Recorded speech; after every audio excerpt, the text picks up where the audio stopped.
Hello, Book 2. This is Richard at Calvin Wazoo, reminding you that when you are dreaming, look at your hands. So, as the title of this video states, I'm jumping on this thread, 8 bookish memories.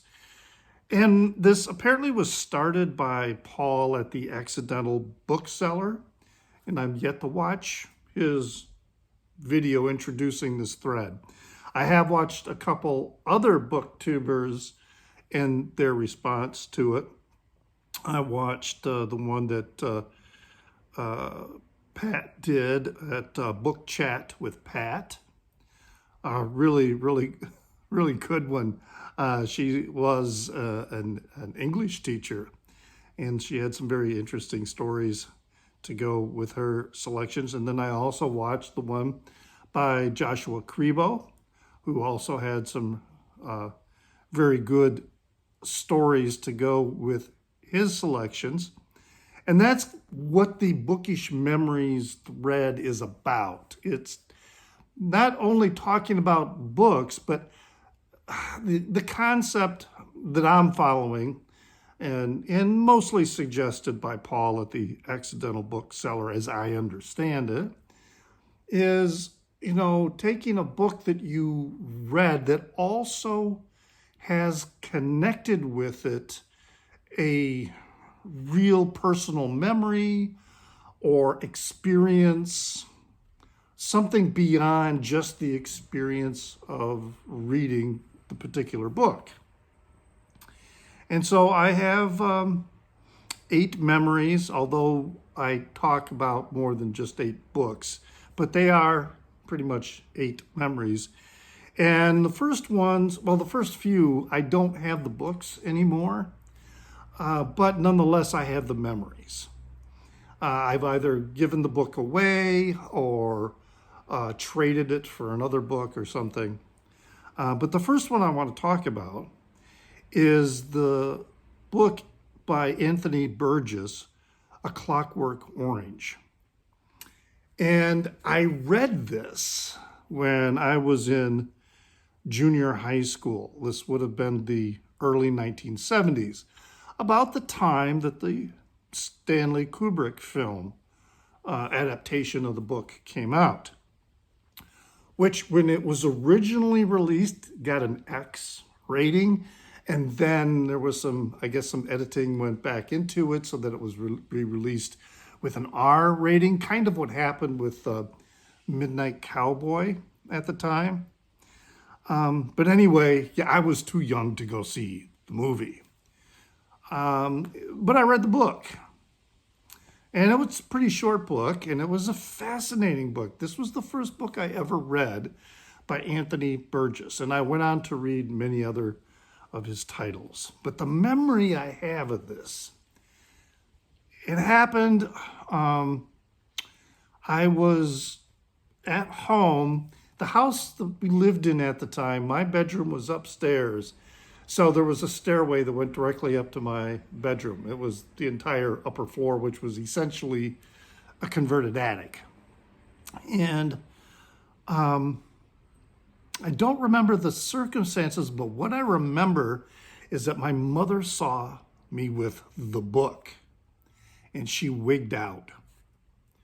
She took the book out of my hand and harangued me about this filthy book, and why on earth was I reading it, and just really lit into me, and I was like in complete shock, scared witless by her tirade about the book. And after she was finished, didn't give me any opportunity to respond, and I really felt speechless. I had no idea what I could say to her. But after she was finished, she just tossed the book back at me and then walked away. And, she didn't confiscate the book. She didn't take it away from me. She didn't forbid me from reading it. And that was just a really amazing encounter with my mother, because I learned not only some things about her in that moment, but also later on. She was an avid reader. I do believe two things in my life, three things I really picked up from my mother. One was the love of travel, two, the love of music, and three, the love of reading. She was a book collector as well. And I later learned that she had read a lot of, controversial books. Eventually, I forget the year, but there was that film, The Last Temptation of Christ, that came out that, the Catholic Church was like totally up in arms about it. And my mother was a devout Catholic. And I remember her saying that, gosh, I don't know what all the hubbub is about. We had to read that book. It was required reading. Now, I think she was older then. She was perhaps in her 70s or maybe even in her 80s by then. And her memory may have been a little bit off because the book was not published while she was in school. But she had read the book nonetheless. She just mixed it up in her mind about when she had read it. But then, I learned that she wasn't afraid of ideas that contradicted her personal beliefs. And I really learned to respect that. And so that's the memory of her and that encounter over the book, A Clockwork Orange. Because, like I said, she didn't take it away from me.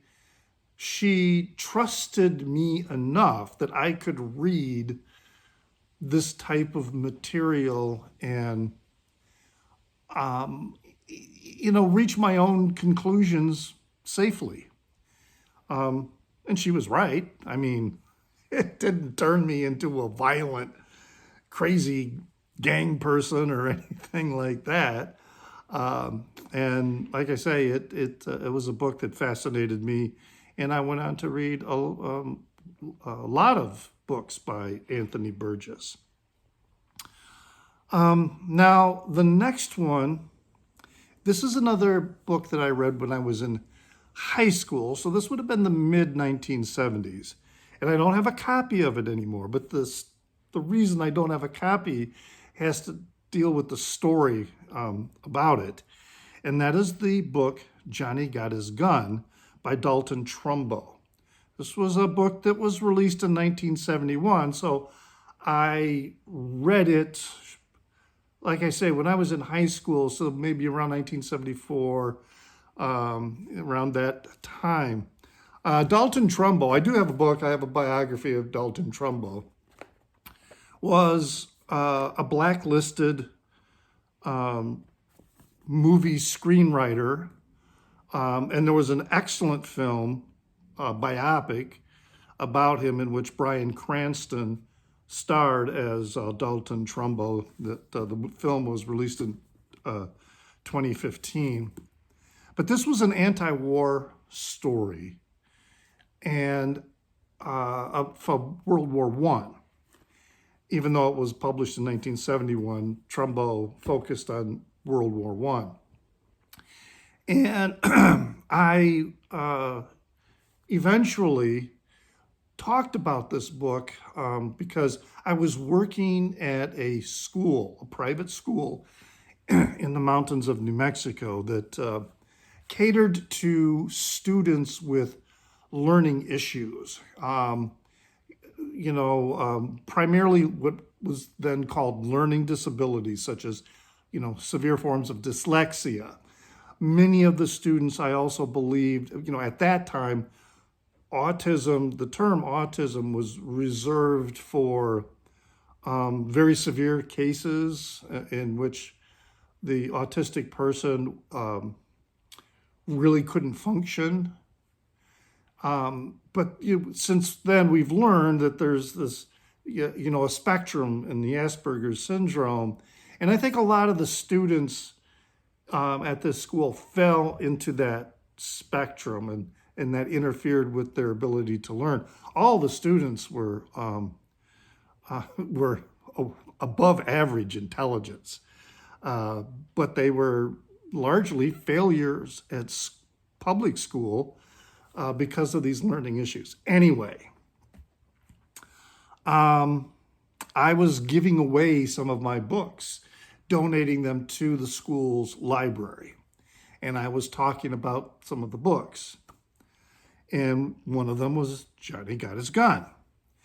And I was talking about the book, and, as I shared with the students there at the school during this assembly.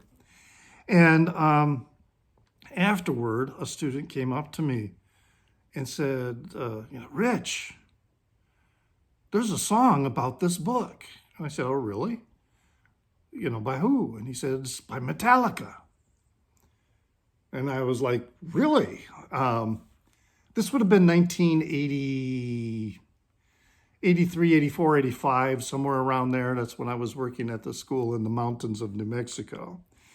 And went back to the cabin where he lived in. I don't think he had I think he had a tape of the album, and I think it's on the album "And Justice for All," and the song is "One." And he had a lyric sheet, and we listened to the song together, and I was like, yeah, he's singing about the story in Johnny Got His Gun.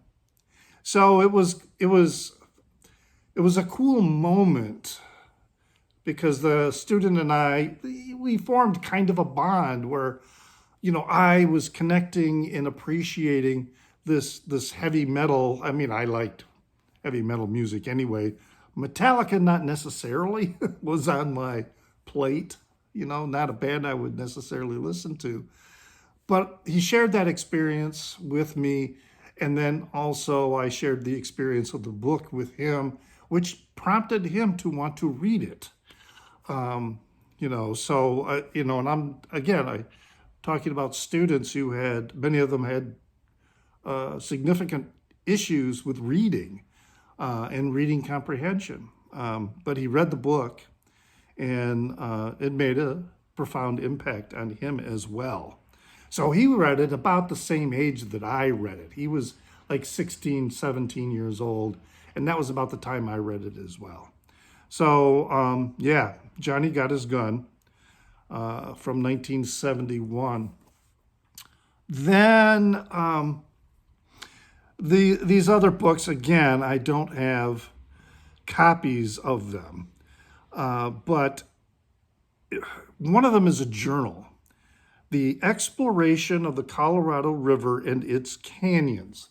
This was a journal by John Wesley Powell from the 1869 expedition going down the Colorado River through the Grand Canyon in a wooden boat. And John Wesley Powell, was a one-armed man, and so he would be strapped in this chair in the boat as they would go down the rapids that they knew nothing about. They knew nothing about the canyon that had not been explored. And this was a fascinating read, not just because of the terrain that Powell was writing about, but his description of the trip. This was, again, probably a book I read initially read while I was in high school. And eventually, I had transferred when I was going to university. I went to the University of Arizona in Tucson, Arizona, and I went to the Grand Canyon. And I had also picked up a book at that time that I think was called The Geology of the Grand Canyon. It was a trail guide. I tried looking it up, and I really couldn't find it. There are other books with that same title, but I couldn't find that precise one. But it followed, you could hike down the canyon on the Bright Angel Trail, and you would provide, when you pass this point, take a look at this formation, et cetera, et cetera. And that was a fascinating book to have with me.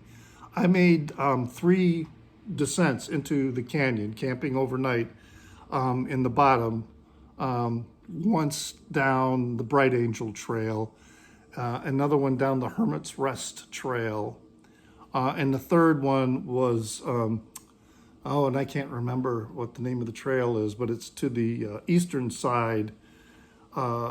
It's a trail that connects with the Bright Angel Trail, but it goes down in a more remote area.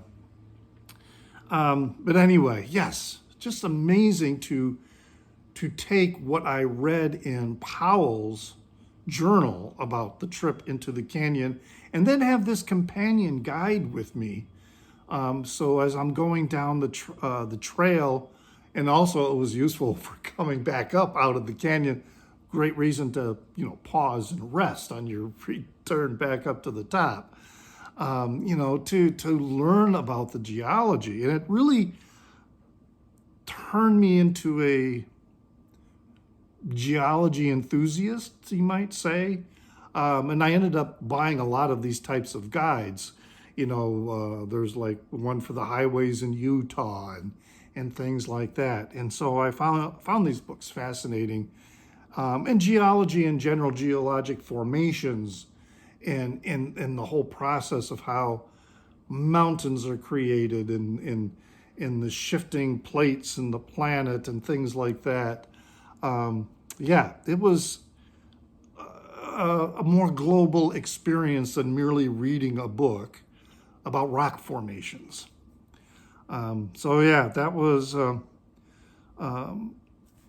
someplace. I know I have a copy of Powell's journal, but I just fairly recently moved from Chicago to this new place here in Holland, Michigan.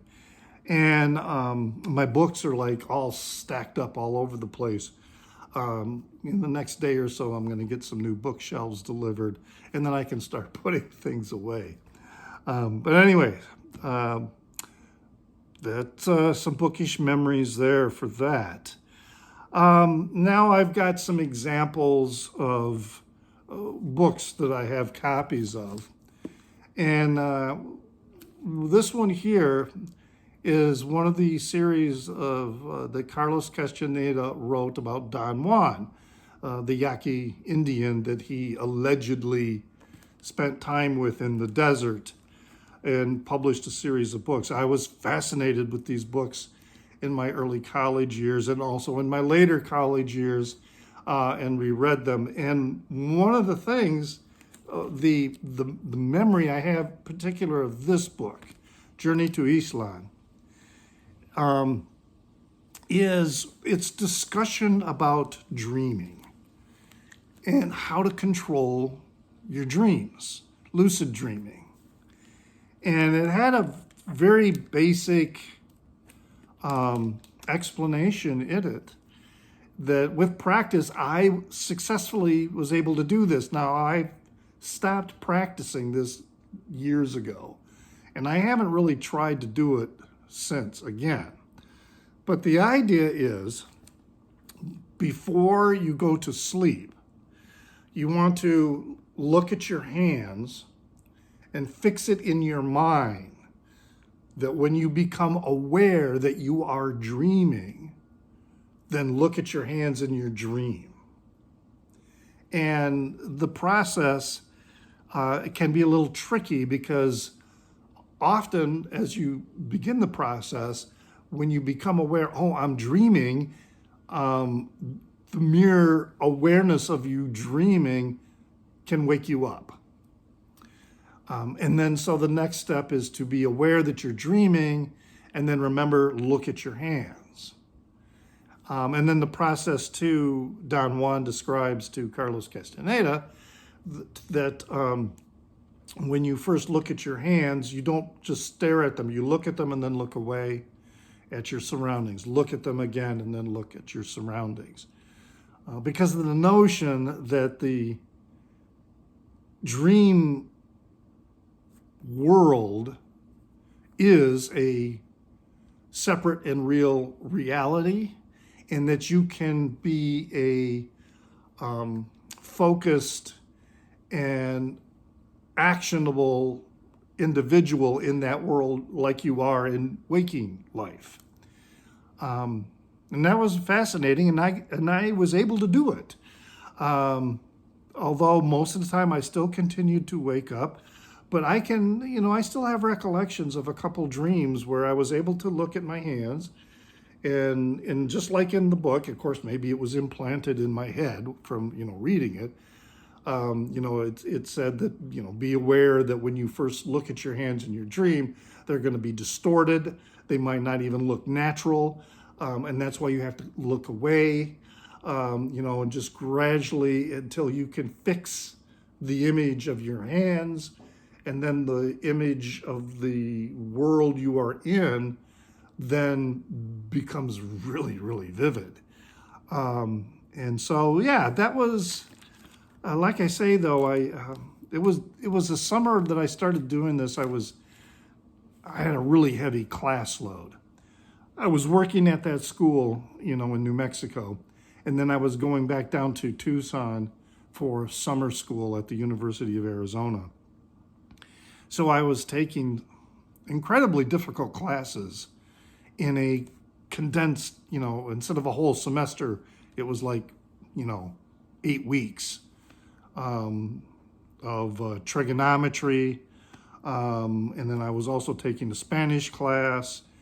It was like the trig class was like 5 days a week. Anyway, it was stressful. I was doing a lot of studying. So that's why I kind of decided I was going to give this a try and see if I could do that, because it was a good stress release. And like I say, man, I had some vivid dreams. And most of them were in like a desert landscape, because that's where I was. It was in Tucson. But anyway, that's my bookish memory of that particular book in the Don Juan series, Journey to Ixtland. And another one that I read that I have a connection with is this one, Fire on the Mountain by Edward Abbey. Now, Edward Abbey was an environmental activist. He wrote books like Desert Solitaire, The Monkey Wrench Gang. So these were all, nonfiction books, which I've read as well. And he was a bit of a environmental anarchist. For example, he believed in driving the biggest, most gas-guzzling vehicle he could, because his rationale was the sooner we run out of petroleum and oil, the sooner we'll come up with something different so that we can stop destroying the planet, not necessarily destroying the planet, but making it unlivable for us. And we still haven't quite done that yet. But this was his only novel.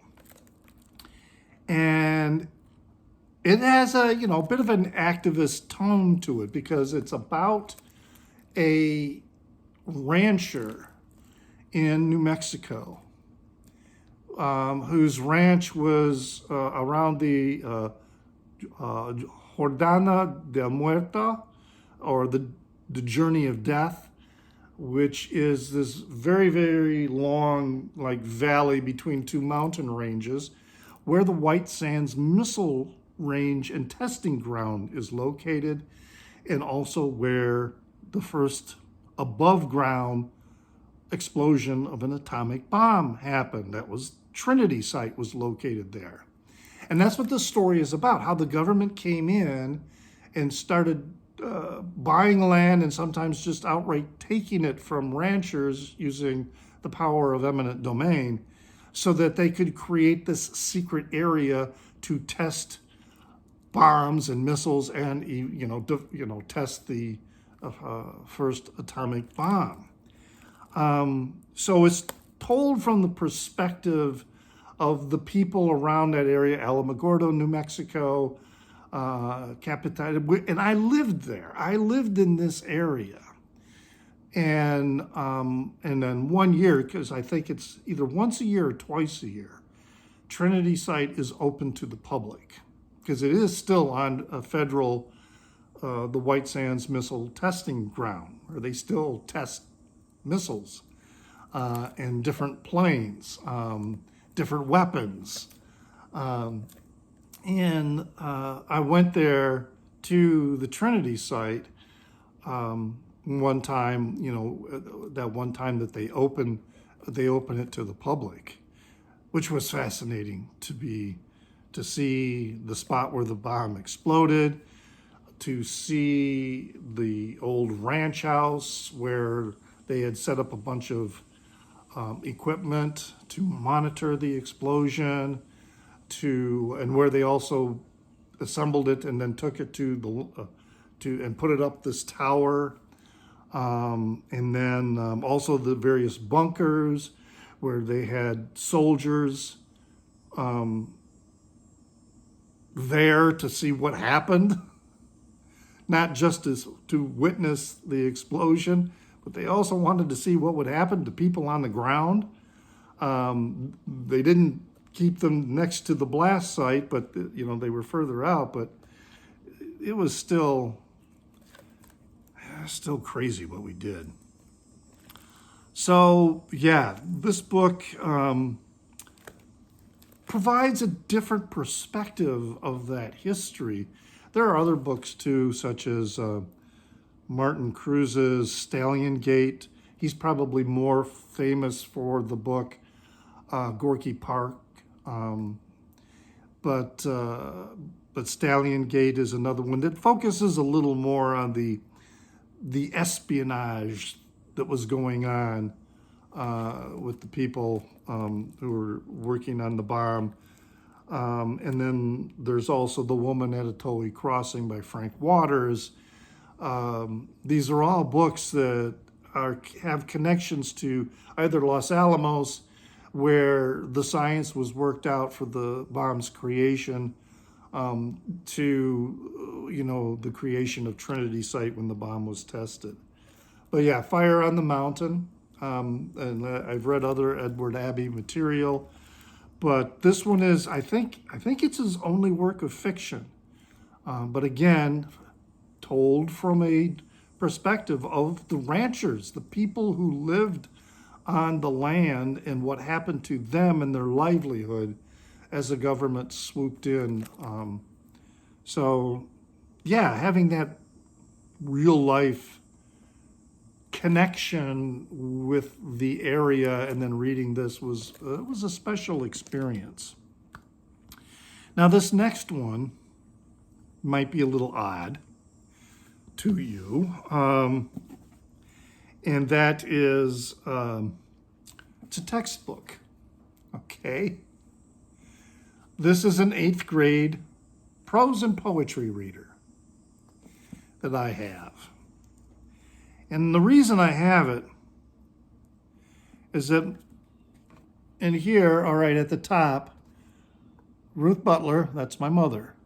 And then down here is Bill Butler. That was her brother, younger brother. They had the same textbook. She had it in 1931, and then he had it in 1936. And this is my Uncle Bill. I have a photo of him. So the connection here is my Uncle Bill, who used this book, is an uncle I never knew because he died in World War II. He was a pilot with the Flying Tigers, not the civilian group, the Flying Tigers from like 1939. This was the official Army Air Corps squadron, the Flying Tigers. And yeah, he was shot down in China, and he was 21, I think. when he was killed? 20. He was 20. Died February 12th in 1944. Yes. There's a little, inside here, there's a little newspaper snippet. Yeah, and it's just this book. But when I saw this among my mother's books, I saw that my late uncle had written on the edges of the book. And, for example, you can't really see that, but he wrote, "Do I love?" And you can read it here more clearly. "I love?" Question mark. And I don't know, I just felt this really unusual affinity for my uncle that I never knew. And I don't know, I came up with this crazy notion that I think he was gay. And before my mother died, when she was in her 80s, we had a long talk. And I had already come out to her a couple years, before, maybe 5 or 6 years before. But she and I, we spent a week in this cabin by Lake Huron. And we had some opportunities to talk. I call it reconcile some things because the relationship with my mother was distant. But we talked about Bill. And I mentioned to her that I thought that Bill was probably gay. And she sat there for a moment and thought about it, and then she said, "I think you're right." And we talked a little more about him and that, but yeah, so this book has significant memories, and and it's just a simple 8th grade English reader textbook. But it's one that my uncle, late uncle, it was his book when he was in school, when he was in 8th grade. Okay. Here's another, another book that I don't have a copy of. And that's going to be, let's see here. Yeah, this is a book from 1979 called Track of the Grizzly by Frank Craighead. And what it is, it covers a longitudinal biological study of grizzly bears from 1959 to 1968. And I don't have a copy of it. At the time I read it, I was living in West Yellowstone, Montana. And I read a copy that was there in this tiny little library, public library there in West Yellowstone, Montana. This was a book that was banned from Yellowstone National Park for years because it was critical of the park's handling of grizzly bears. And this longitudinal study, it was fascinating to read because they would be in the backcountry capturing and tagging grizzly bears, etc.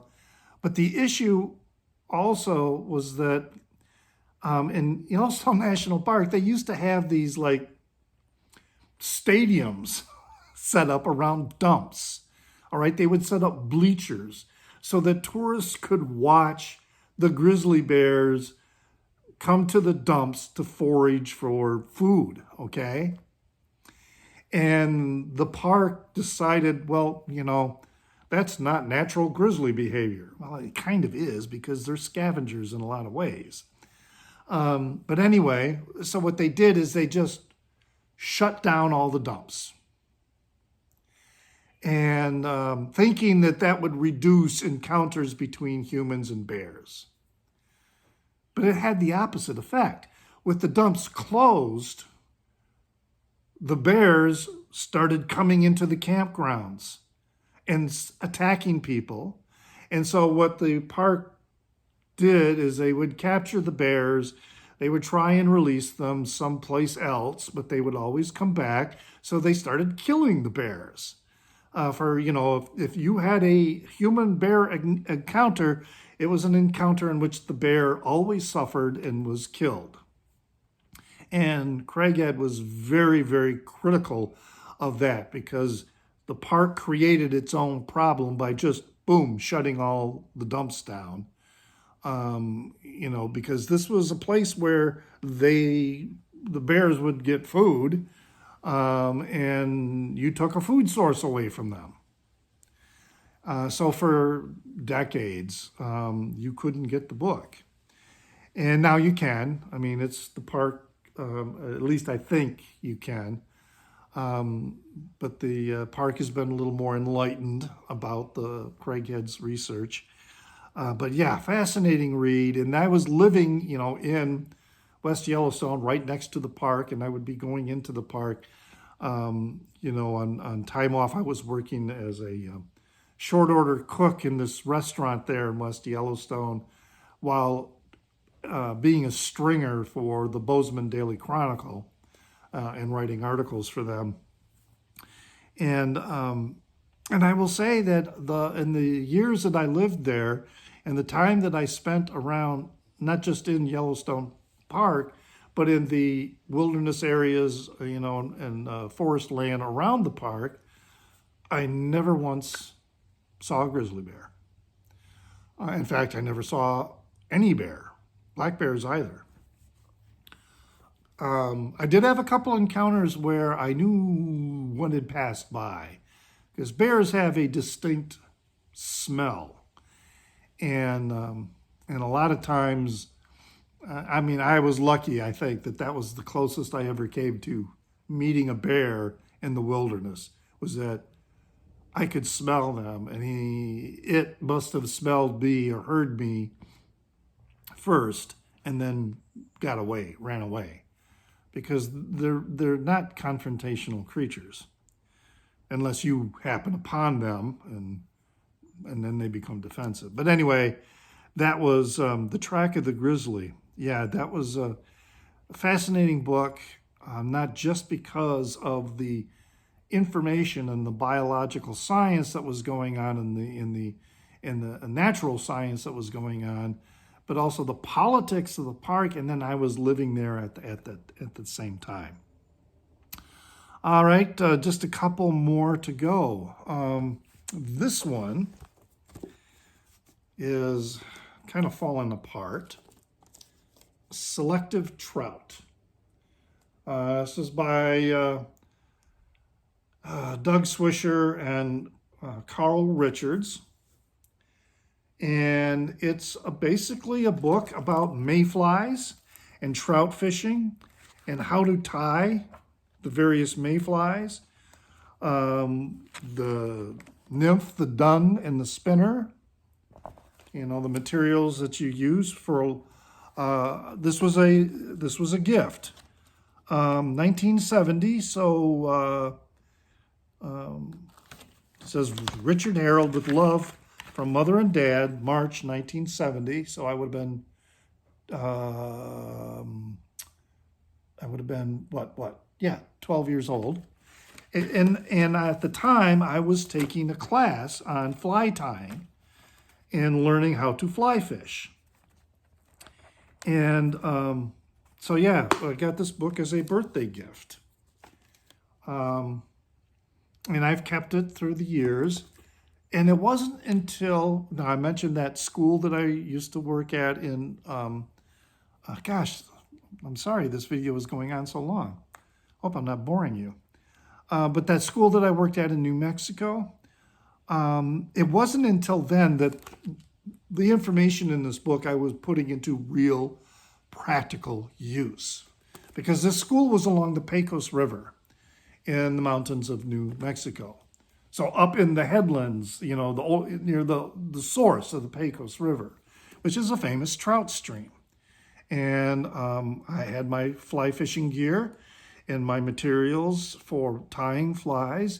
And that's when I really learned how to take what was in this book and put it into practical use and adapting, what it was describing, the basic coloration, let's say, of a particular mayfly. But, learning how to adapt the coloration for whatever stream you were fishing. And once I was able to do that, and not just tie the basic fly, but make some adaptations for the Pecos River, I would be catching fish like crazy. And I found I was much better at tying the nymphs as opposed to the duns, which the dun is the adult mayfly.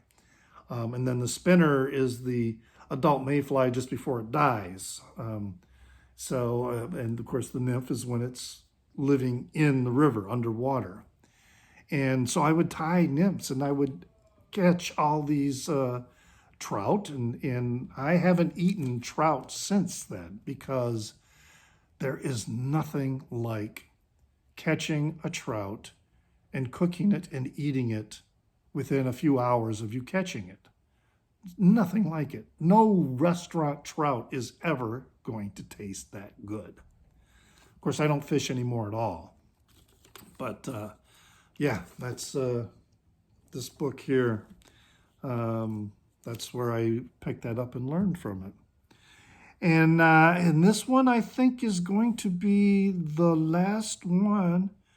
Yes, okay. And it's actually these two books. They're about Lee Kwan Yew, his memoirs. Lee Kwan Yew was a founding prime minister of the city-nation of Singapore. So we've got this one here, Memoirs of Lee Kwan Yew, and then From Third World to First, the Singapore story from 1965 to the year 2000. This is also the Singapore story. So at the time, my boyfriend at the time was a Chinese man from Jakarta, Indonesia. And he was in the United States working on a MBA degree near where I lived. And we met on a dating app, and we ended up being together for quite a while. And we did some travel together.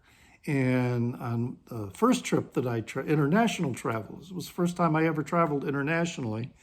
And on the first trip, we went to Singapore and Thailand and Malaysia. And on another trip, we went to Bali. But it was on this trip to Singapore that I picked up, I knew about Lee Kwan Yew, but that's when I picked up these books there, and brought them home. And my boyfriend then, he would have me read to him.